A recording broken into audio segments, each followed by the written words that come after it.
Thank you very much, my Boine, for agreeing to do this interview. I'm super stoked that you are here on the channel. And yes, could you start perhaps just saying who you are and what you're doing in this world? And uh, My name is Mari Boine, as you say. I am from Sápmi, uh, which is up north in the Arctic part of Scandinavia. Our um, uh, homeland is divided in four by Sweden, Finland, Norway, and Russia. And I am singing in my native language, which is Sámi. And I have been an artist for now around 40 years, touring the world and recording. And I love my work. and you have been around. You have been in this for a very long time. I literally remember in the 90s listening to your music on a little cassette tape and these sort of things. And I don't know if you know. I actually lived in Karasjok in Finnmark, and when I was 19 years, Yeah. and I think I may have had a relative of yours as a teacher at the folk high school in Karasjok. Uh, they call him Utsajovna, Jon Jonsen Yes. Boyne. Yes. Yeah. Anyway, just wanted to It's my mention that. father's cousin, or yeah. Okay. Yeah. Mm. Cool. Yes. So I'm um it's a little bit like having a rock star that you listen to as a teenager on the channel. Yeah, I'm a little bit starstruck. But yes, can you tell me a little bit about this specific Sami traditional singing tradition? Like, where does it come from, and how has it been transmitted into today? Uh, where does it come from is hard to answer because we don't really know where we came from. But since there are similarities with our culture in the Hungarian and some say Turkish and um, Estonia, Latvia, then I guess we came from the East long time ago. And when I traveled I went to Mongolia and I looked at the faces of the people and I thought, I see some of my relatives. I see the same faces as in Sapmi. So I like to think that we come from the East, and or we came long time ago, and then this traditional singing, joikus lohti, in Norwegian joik or English, it's been a part of my people's culture uh, forever. Yes, the joikus lohti has been a part of our culture for um, forever. And then when we were colonized by the Swedes and Finns and Norwegians and Russians, and they came with the Christianity, our music was banned, and they told us that this music was from the devil. So for many years, my people, were afraid of doing the traditional songs. They were just done by some families, and in a way it was demonized. So when I grew up, we were not allowed to listen to Luhti, and I didn't grow up with it. I only learned it when I was as a grown up. But the Luhti was a part of the shamanistic rituals. It was storytelling. It was when a child was born, every child had his or her own lohti, yoik. It was like your name, and then when you grew up, maybe the luhti changed and as and followed your uh, personality. It's very beautiful that Mm, one human has a luhti, a yoik song. yeah, That's like a melody, right? yeah, yeah. Yeah. I remember when I lived in Karasjok, there was one particular luhti that went around that was called,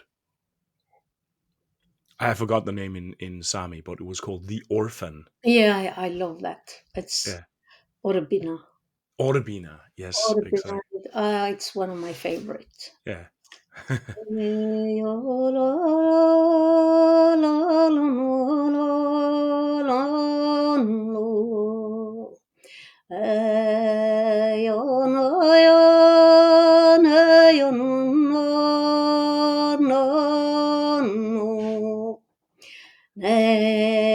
yo no ne yo no no ne yo no no no no ne yo no ne no no. Oh, I think that's one of the most beautiful luhtis we have. That's very beautiful. I'm almost. No, really remember that song from, or that luhti from when I was up there. Yeah. So, um, so this kind of singing was outlawed by Christianity, and that was because of the connection to shamanic or animist culture among the Sami. I guess so, because Yeah, this is what the Christians did all over the world. All this, the old spirituality had to go because it was demonized and it was dangerous. And then we have spent so much time reviving it and, um, how do you say, cleaning out the bad vibes that they connected with our singing. And like I had to, when I started to do the traditional songs, my parents were shocked and they said, "Oh, no, no, no, please don't do this." Oh, and I had to fight my own parents in order to take care of my heritage. And I think this when I made my angry songs, this is one of the reasons I sometimes just had to get out the rage, because it's so how do you say, outrageous that you have to fight with your own parents in order to reach your what is your heritage, and a beautiful. yeah, yeah. Beautiful and powerful heritage. Mm. I remember when I lived in Sápmi that somebody mentioned that some of the yoiking tradition had actually sort of transitioned a little bit into the Lestadian Christianity up there. So Lestadian hymn singing also had like a little bit of the yoiking sound. Is that true? That is the nice. I always was thankful for that, because I grew up with Lestadian hymn singing. This was allowed in our home, and also when we went um, to the Lestadian meetings.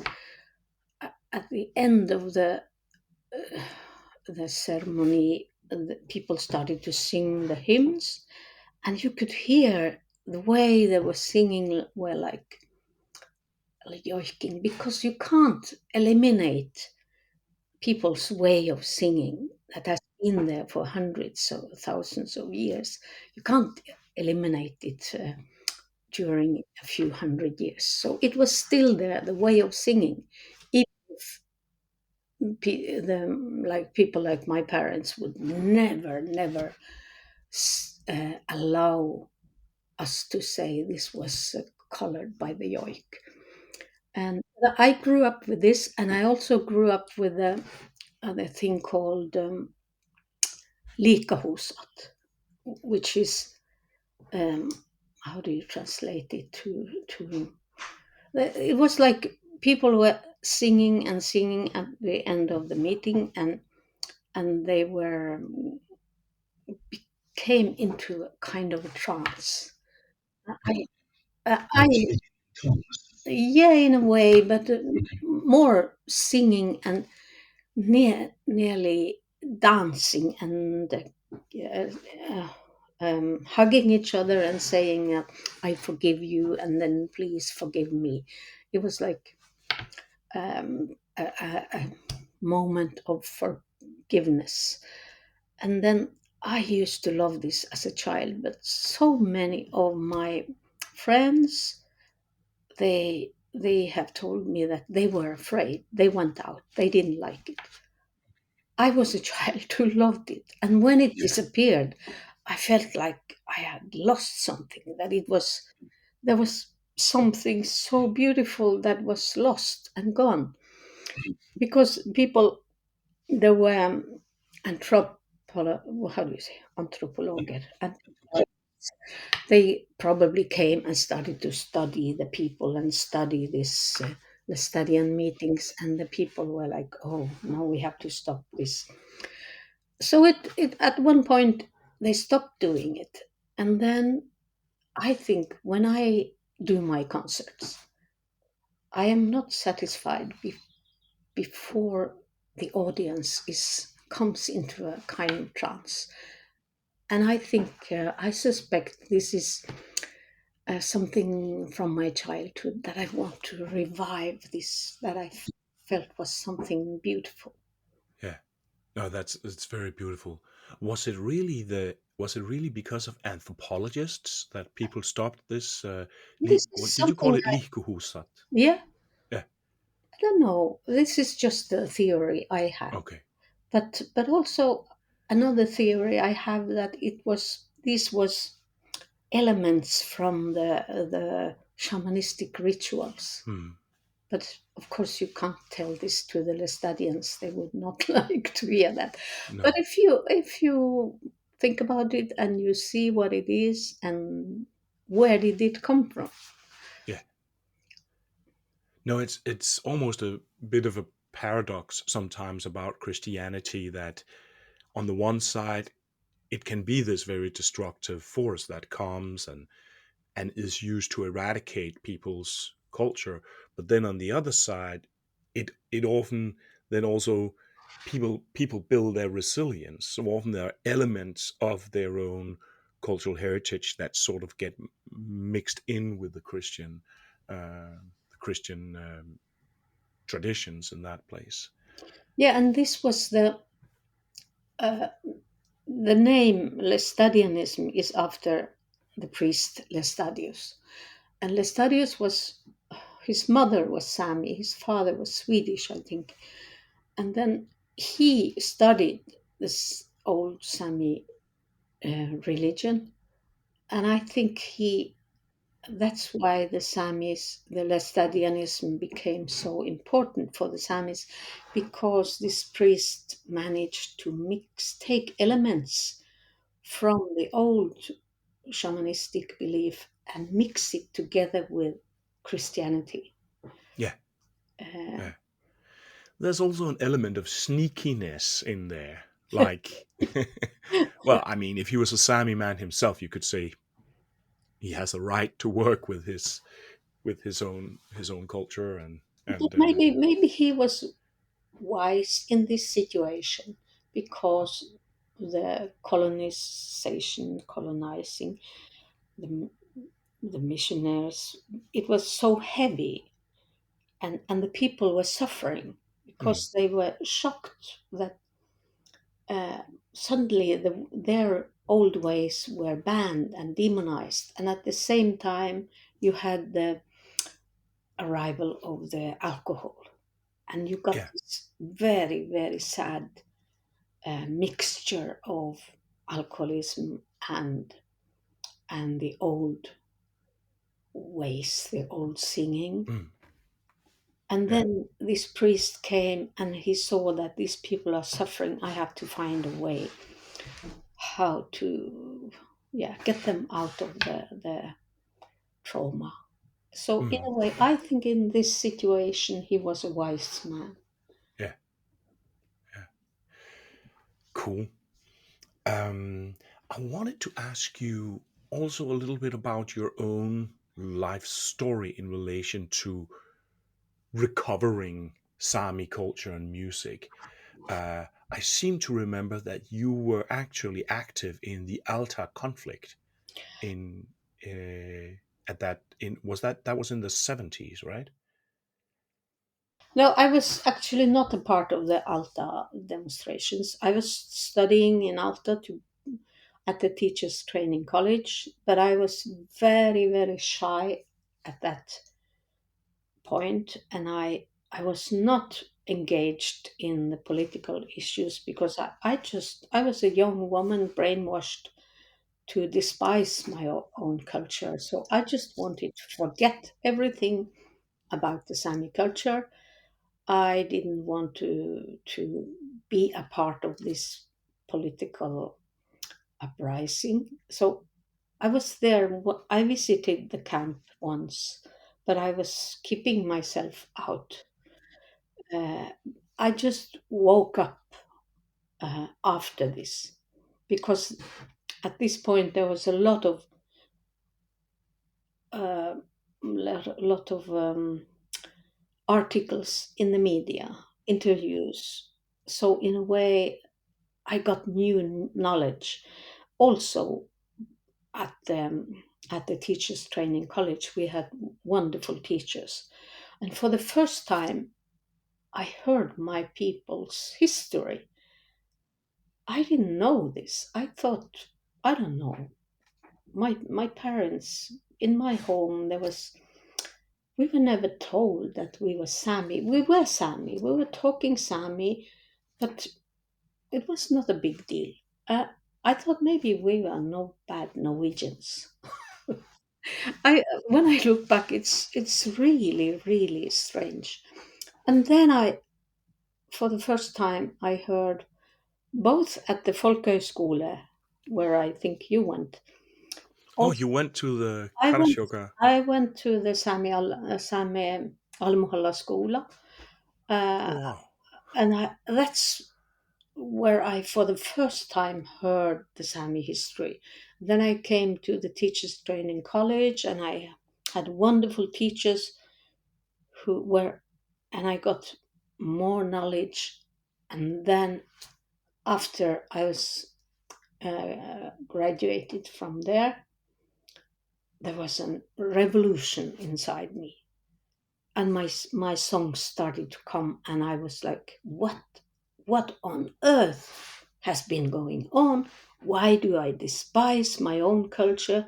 Why did I learn my first child Norwegian without questioning? We were both Samis, and all this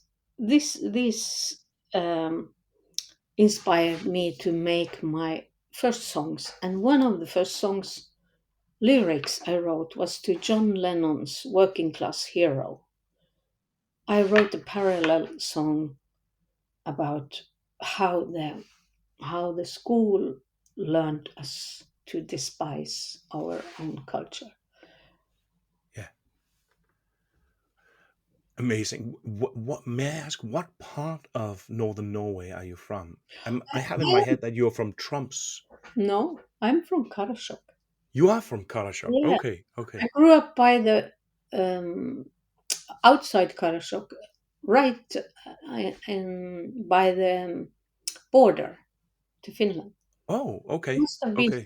there. Yeah, totally. Is Yeah, that called Karikasniemi? Karkasniemi was our village because that was 2-3 kilometers from where we Yeah, grew up, and Karasjok was 20 kilometers away. yeah, yeah, yeah. Okay. Yeah, Yeah, no, I've been there many times. yeah, When I yeah, was at the high school, we went into Karikasniemi to buy beer. yeah, yeah. That's what we also did Yeah, when after we were 16. yeah, That was our first bar we went to. That's yeah, where we met the young people from all over the world because tourists came there. yeah, yeah. Yeah. Oh, um, so. You said that you started to find the music, or to make the songs. What role do you think that this particular music plays or can play in the this decolonial struggle of the Sami people to recover the culture and Mm, identity and sense of self-worth? yeah. Yes, first I wrote these songs as a therapy for myself. I never planned. I wanted to be I studied to be a teacher. I was going to work as a teacher, and then all these songs started to come, and as first of all as a therapy for myself, because I discovered this self-hate, and I wanted to get rid of it, and then people came to me when I was performing, because we formed a band and we performed the songs, and they came to me and said, "You are singing about me." And I something told me that my songs are not only my songs. I have to continue doing this. And after a while, I left I worked as a teacher for 3 4 years, and then I say I needed a bigger audience. The audience was too small in the classroom. So that's when since '85, I've been a full-time artist. Yeah, And it was like I was the shyest person on earth. And then also, people who studied together with me, they could not, when I started to become famous and they heard about me in the news and the media, they could not understand this was the same girl who was so shy. She didn't say a word during the teachers training college, and now she's on stage. And I like to think that there were, in our culture, we believe in helpers, and I helpers, ahkat, and many other things, and I know they've been there all the way. yeah. Uh, It sounds like when there is a shyness, but then when there is an opening, then that is actually powerful. I mean, sometimes that exact sort of opposition, or at least in the way I understand the world, that can actually indicate some sort of a flow of animacy or an animist connection that's being perhaps opened or something yeah. like that. So uh, I like to say there was a wise old woman who started to whisper the songs in my ear. And she said, "You girl, you're going on stage." And I said, "No, no, no, no, it's not me. Find somebody else." And she said, it's you. You go. And I just gave myself to that. And this I've been doing for 40 years.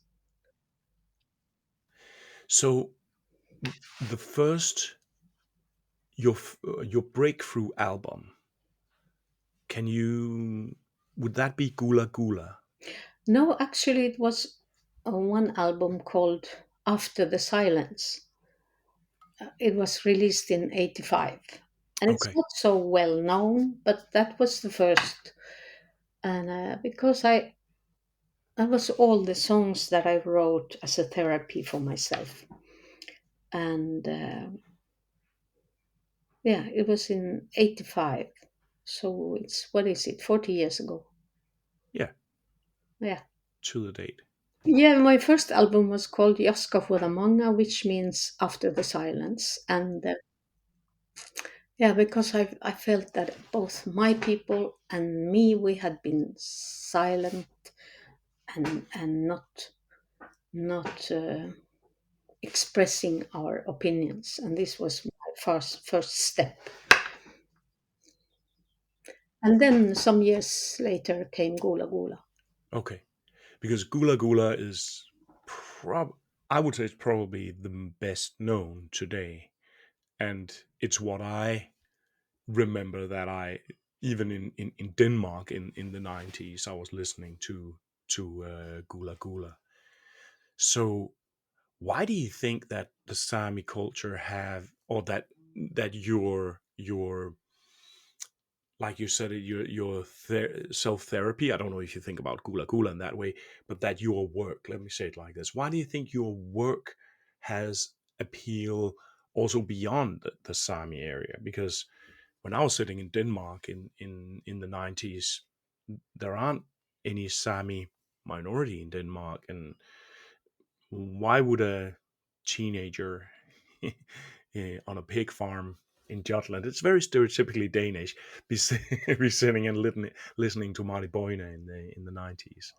Because we indigenous cultures, we are carrying something that is a heritage, universal heritage. You have the Inuit culture. We have a lot of similarities to the Inuit culture, and we are carrying the old songs that the urbanized people were forced to forget. And that's why the fact that non-Sami and non-indigenous people have opened themselves to my music, I like to think that is a proof that there is something deep inside that we have that is common. And that's why I say that whenever we talk about why we should take care of the uh, indigenous cultures, uh, it's not only because of us, it's because we are carrying something for you before it is ruined totally. And it's the same with the nature.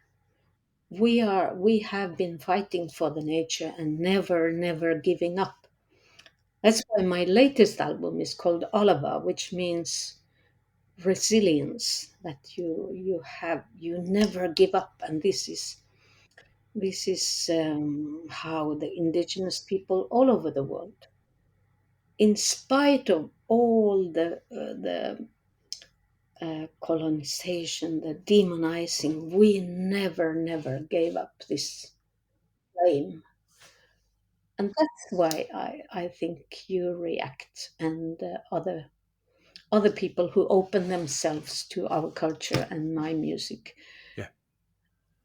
Do you?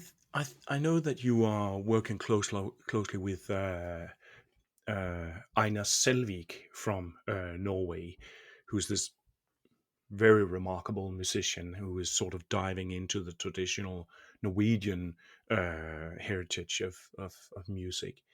Do you think that there is a possibility for a similar, maybe not a similar, but a comparable decolonizing role for also people of majorities like Norwegians, or I don't know, self therapy, that we can find our way back to, for instance, contact with nature? Or Of course, that's for oh, me. For me, that is, of course, because we all come from nature. And the problem is this materialism and the hate for nature and hate for the mother, the feminism, the woman. We need to get rid of this. Is a sickness that has gone all over the world. And I like the fact that Einar is he's bringing up the part of the Viking culture that was not only, because what has stayed is that they were violent and they were this macho part of the Viking culture. But there was something more. There was also shamanism, hmm, closeness to nature. yeah, no, I totally agree. In Mm. fact, I even think that this focus on Viking violence might be a part of our self colonization, Yeah. because if you are a Danish or if you're a Norwegian, the story would be that we are Vikings. So that means that we are supposed to be colonizers, actually. We're Yeah. supposed to be these ultra masculine aggressors, Mm. where when you look at Einar's work, for instance, he's going into figuring out specific instruments Mm. that call to animals, for instance, or and his whole last album was about kinship with bear and so on. So definitely, um, So if you look at the you have to go some 100 years back and see how many lies. There are so many lies, layers of lies, that we need to dig them away and see. I think that that is the challenge for the whole world now, because we are ruining the nature now, and we have this fascistic leaders that are, again, these oligarchs, and it's terrible what's going on now. And at the same time, the nature is suffering, and the women are suffering. There is so much hate for the female. So there's we are on a wrong way. So we need to find out what were the values back in time before all these lies. yeah. And it seems that now, as you say, with the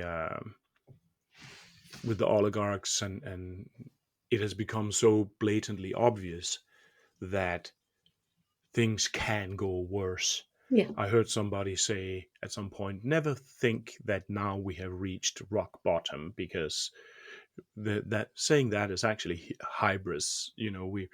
Then we're going to go even lower. Right now, it feels like the bottom just fell out of a situation that was already pretty catastrophic, and now we're just moving down at a, I think, frightening speed. I, In I so think many, I think it's important to think everything goes in waves. That there has been this time before, now we are back there, but there is also another possibility. So this has been going back and forth. It's just that maybe the last 40 years we've been kind of naive and thought that this will last forever in some parts of the world, even if it has not been perfect in many parts of the world. But in the Western world, we thought now things were fine. But it's always, historians say that it goes in yeah, waves. yeah. So what needs to happen in order for the wave to turn? What do you think? We What need is there anything we can do, or we can do. We should not uh, um, fall into fear. Fear is their weapon, and we should uh, have a unity, because what they do, they want to make us hate each other. That's where they feed, what they feed on. They make us hate each other. Man hates woman, and woman hates man, and the majority culture hates the minority and the indigenous people. There's so much hate, and within the indigenous communities also, we have to wake up and see this is what they feed on when Hmm, they make us hate each other. yeah. We No, have to I remember. totally agree, and it almost seems as if it's structurally ingrained in these social media platforms, that they create these mirror cabinets, and that means that all of a sudden you have, I don't know, 45 million Americans who, or however many it is, who believe that Donald Trump is the Messiah, and that homosexual people have injected some weird poison in the water so that the frogs become homosexual. And I mean, you have these crazy things that happen, and And I think it's almost as if that, for instance, the social media world that I'm very much a part of myself, that it has that things that it tears people apart. That instead of like all these, I don't know, probably normal, well-meaning people, for instance, in North America, who, you know, if we don't talk to them, if we don't reach them somehow, then we're moving towards something bad. I Yeah, sense. yeah, yeah. And I Um, think the main thing is, yes, social media and the internet is can be very helpful, and it's been bringing people together. But we have to also remember to meet physically, to have interaction as human beings, because if we sit in in one flat alone and never meet others, and we just communicate through internet, we are very vulnerable. We need to meet, we need to remember the connection to nature, we need to remember we are nature.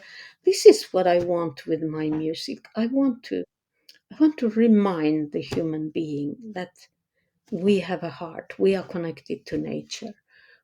This is something that should never get lost. And also to control the materialism, because that's also something they feed on.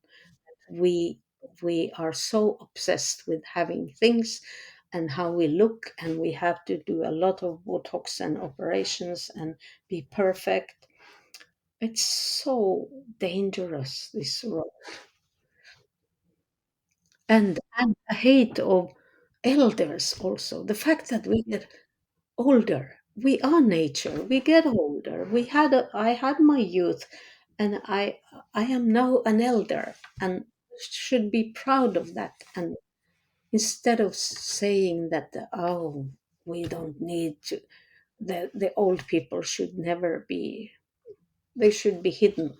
So that's one of the things I love with indigenous cultures, that we respect the elders. yeah, people, people.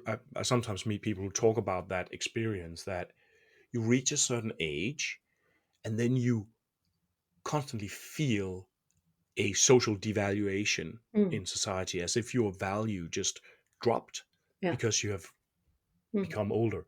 It should be the opposite. Yeah, Like, yeah.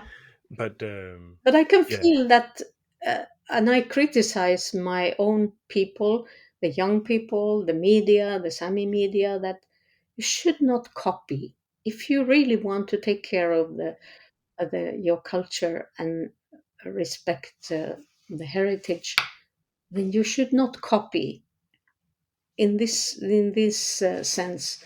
Copy that only the young people are have value. So I'm constantly there, reminding them, and also the fact that I'm touring.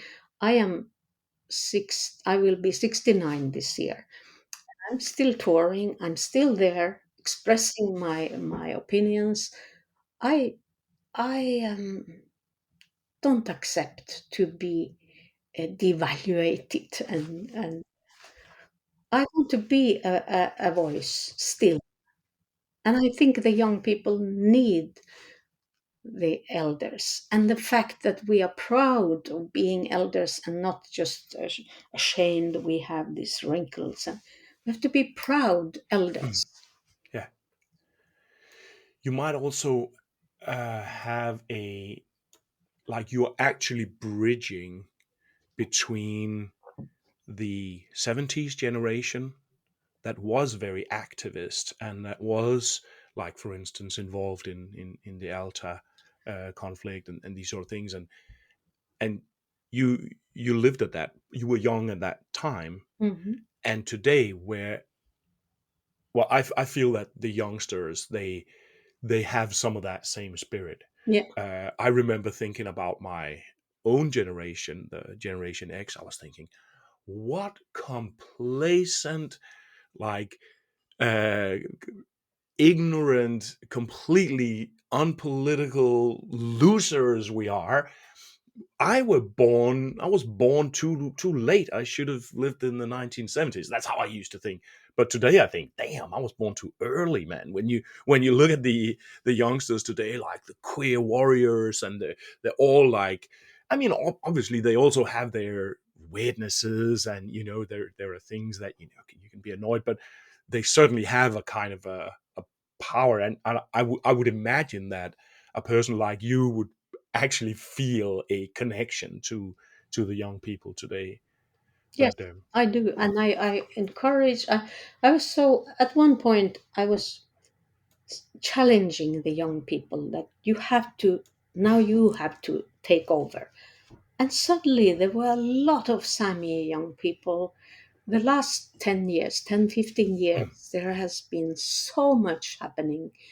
And young people with political awareness, and they don't accept whatever. And this makes me so proud and so happy. yeah, And yeah, yeah, I and can imagine. yeah, I see this all over the world. Also, the young people who are engaged uh, in the climate change and the Mm, fight for nature, they yeah, are there.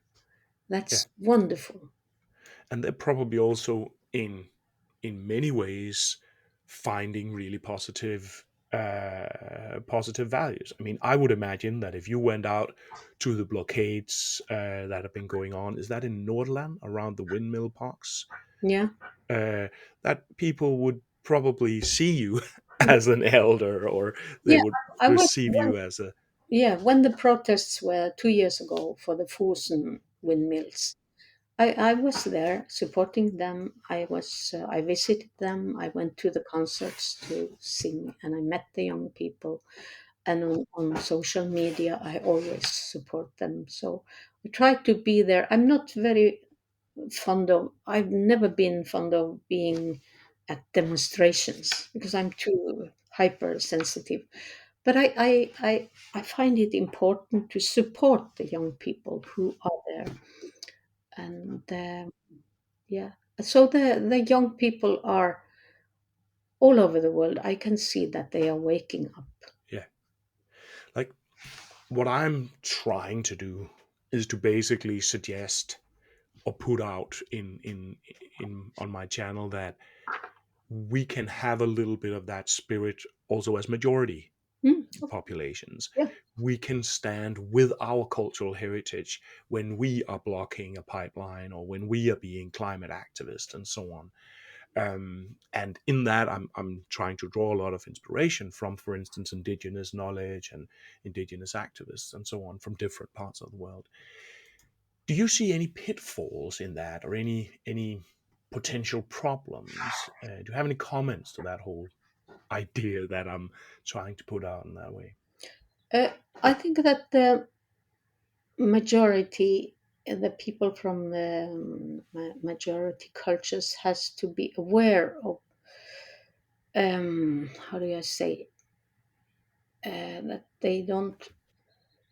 They have to. Vad heter det? Mm, when they uh, or when you join these protests, you always have to have a kind of humbleness, because as a privileged, when you come from privileged cultures, you're so used to take over and control. And so what I sometimes miss is the humbleness, and that communicate with the people, that you cannot come and solve things, but you can be supporters. And also that, but it's really important that we do this together. And that's what I liked with the Fosen demonstrations here, that the young people from the Natura Ungdom, the environmental organizations, the young people's organization, and the Sami young people, they went together. They stood side by side. This is what we need, but we need also to communicate and not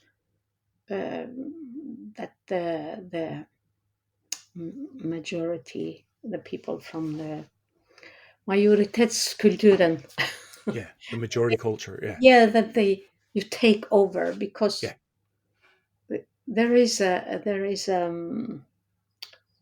tendency to yeah, you are used to being the yeah. controlling everything. Mm, This is totally. something I sometimes Yeah, I miss the yeah, humbleness yeah, that you are learning also, yeah, that we have to do this together. yeah. I'm also thinking about majority populations in places where there aren't necessarily indigenous populations. Like in Denmark, there are Inuit in Greenland, but it's so far away, and they're almost becoming an independent state. So they're not kind of part of the landmass itself. You could also say Germany or France or places where you have a majority population that's like the Germans, for instance, um, and they're actually themselves the indigenous population of that place, but they're also a majority group, and in some places these majority groups might be also part of like very decidedly colonized states. Like I grew up in the lands of my ancestors, no question about it, but Denmark is also a very expansive, or has been a very expansive colonizer state. And yeah, so I've just been trying to think that there's so many people are talking about indigenous knowledge. We need indigenous knowledge, and I've been trying to sort of think we need to sort of also bring that into the majority spaces. But totally, humility is clearly an important thing, and some of us are not necessarily very good at practicing it. No, and you have to always have in mind that you come from privileged cultures, because I think this is so important to have in mind, and also to be curious, not Mm, come with your solutions, because you are used to always you know the best, but mm, sometimes you don't know the best. mm. But there has to be a communication, and so come with uh, a curiosity. Yeah, yeah. Thank you for This is those pieces my of advice. um, like a thing that I'm very interested in on in my work and on my channel is animism. This idea that we have kinship with the world, or that there are persons in the world that we can build a relationship with. Do you see a role specifically of animism in relation uh, to the processes that we're going into, or healing some of the problems in the world? Yes, I do, but some will say this is naive. But I think that we should not lose the naivety. But I like to think that somewhere uh, the indigenous knowledge and the um, vetenskap, what's that? Science, we have to meet and find the solutions together, because there are um, good values in both.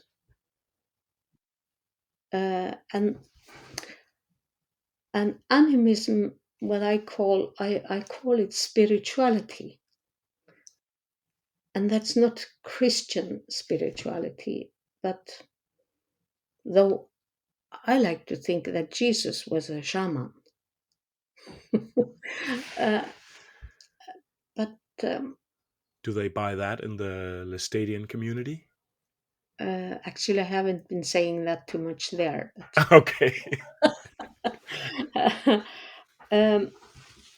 but I think the fact I don't know how to express this, but I can use my own journey. I found myself as a young woman who was brainwashed with that the Western way of thinking, the head based way of thinking, was the heaven, that was the, the way that had was the most valuable, that was the highest. And then through my music, and my journey back to my heritage, I discovered that it's the combination of these two. I don't know, that's Mm, what has made me strong. I don't only value my animistic heritage or the. I'm very, mm, very. I have a part that is very head based. mm, I have a lot of knowledge from the Western culture and the um, vetenskap, the science. mm. I like to think it's the combination of these two. I Yeah, don't know how to combine, but that is the challenge. yeah. Uh, Maybe maybe they just a thought, and maybe they don't necessarily have to build into each other. I know I'm trying to build them into each other all the time, but but maybe it's also just to allow them to coexist. yeah, yeah, That exactly. because, as you say, like the scientific knowledge of stuff like climate change, that is actually very very important. Yeah, And science, and for instance scholarship as a tradition of knowledge, you can think of it in some ways as one kind of indigenous knowledge. yeah, It's very very old. It started in little clusters of elders who were sitting at the main square in Athens and talking about stuff, and in a way we're still participating in those dialogues today. mm. Yeah, anyway. But like Jung says, if I think it's him who says, if the only the head is controlling everything, we're going in the wrong way. But I like Jung and his way of thinking because he was always going between these two worlds.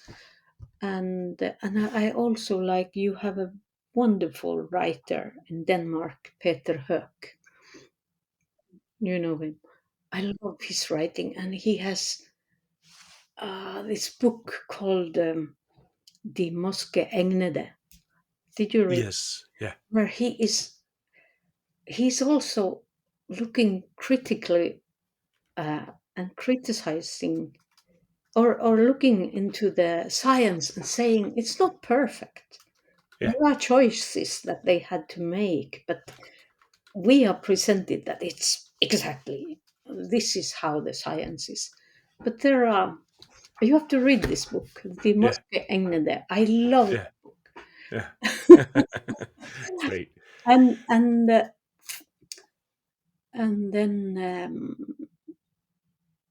yeah, there is something we have to have more nysgjerrighet, curiosity between these, because maybe we can meet and then we say, okay, so how do you think about these things? And then the other one tells both the science and the indigenous knowledge meet, and then they are curious. Oh, that's how you think.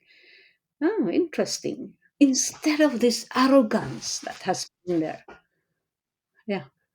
No, I totally agree. And I think it's like also when we talk about the levels of lies and weird disinformation that are going around, Mm, scholarship and science, that is actually knowledge with high integrity.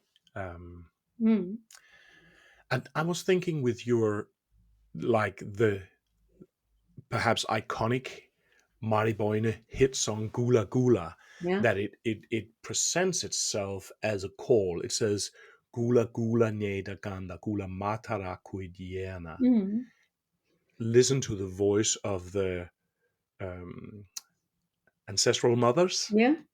Uh, boy and girl listen to the it seems to me that like when you are talking or when you're reflecting on your own process, you're saying there was an aka that was whispering to you, and that you're basically calling out for young people Nieda Ganda to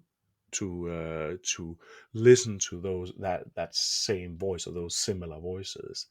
Is that a correct reading? Yes, because I actually, many of my songs I wrote to myself.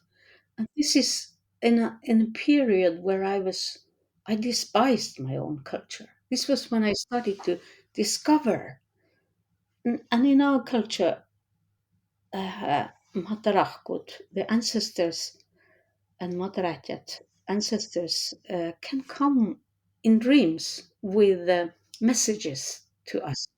And I love this fact. And so I think I had this melody based on an old uh, lohti. The rhythm was from an old lohti, and then I had the melody, and the words were, I don't know what am I going to sing. And one night I woke up and I just wrote, the lyrics came to me. So this is a gift from the ancestors, and I realized it is to myself, so I don't get lost. When I started to become famous and this music brought me to bigger stages, and of course I could have gotten lost, but they were there with their torch and with holding my hand, and that's why it's wonderful that that song reaches people all over the world. That is the song that I wrote it to myself, and then it's talking to, and that's what I want. I want to talk to the Neda and Ganda, the boy and the girl inside everyone, and remind us that we are connected to nature. So I really, I am amazed of the how Gula Gula has been received and how it's still alive after 40 years. Uh, and how, when I think back, how it was born. So it is a calling, yes. Yeah, Yeah. I think often artists. Uh, it's just a historical observation that sometimes it seems that artists don't necessarily choose themselves what will be remembered, and Not at and all. oftentimes in some cases it's totally not what they wanted to Yeah. be remembered for in Yeah. some cases, Yeah. Yeah. Yeah. Hans Christian Andersen is a funny case of that. He wrote like emotional poems and all these sort of things, and then in order to make money he wrote funny little stories for rich families kids, Yeah. and that's what he got remembered for. Yeah. Anyway, but in this case, I think that Gula Gula is definitely a voice that you have, well, basically manifested into the world that will ring through the ages probably, and continue to be heard, and and like those young people today, Mm. they are actually listening. I think today the call to listen to ancestrality is very much being heard. So uh, so I think there's a powerful, perhaps almost prophetic like voice in that particular song. And I, when I had written that song, Hmm. and I have a friend who's Christian, and he told me that because I made this song Gula Gula, and he said, "Do you know that the prophets in the Bible, in the ancient times, they found they were calling the people and saying, 'Listen, listen.'" I didn't know this, but he told me. So this was. I think it's Gula Gula is a mixture because of my upbringing that was also influenced by the Christianity. My parents, my father was always reading from the Bible, so I can't deny that I also have a Christian upbringing. Uh, so I think Gula Gula is a mixture of everything that I am. And for a long time, I was very furious about the Christianity and what they had done, and then and also my father's strictness. But then I found out I have to let them find peace inside me, and that's when I became stronger. Yeah.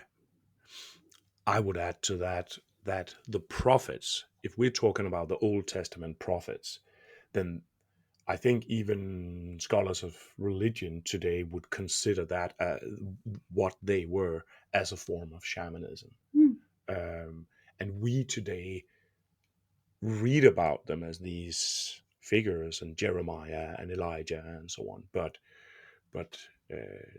there's an aspect of trance and contact with the other world and all these things. So yeah, shamanism is universal. mm, It was the first religion, or not called religion, the way of seeing life mm, yeah, before the institutionalized religions came. great. So are you working on anything particularly in the moment? Actually, now I'm working on a book uh, where I want to collect some of my songs and write the stories around them. Because I've been touring the last year, I've been touring intensively in Norway mainly, but also we went to Finland and Switzerland. And so now I'm trying to this year not to. I'm doing some concerts. I'm going now to Munich and to Prague, and then I'm playing mainly in Germany and in Norway, because I released two albums last year, Oliver, and the year before, uh, Amame with a pianist. So I feel I've been working very very hard. So for the time being, I'm not being too creative musically. I try to have a rest, but I will always do concerts, but not as intensively as I did last year. But I love my work. I'm going to continue, and also I'm doing a few Christmas songs Oh wow, nice. that I'm going to release in November. Oh, I'm very much looking forward to that. Yeah. Great. Thank you so much, my Boine. It was really a great honor to be able to host you here on the on my channel, and so thank you for taking the time. And it was uh, very great to hear you talk and sing. I was I like I was like yes, I like yes, to cry while I was crying. Oh, because I also like this that Luhti that Joik is not only on stages. That it mm, used to be. We did the singing everywhere. yeah, I think it should just pop up wherever. yes. Mm, So now very also yeah. on YouTube. Thank you. Nice. Thank It you. was nice to be a guest in your Thanks. program.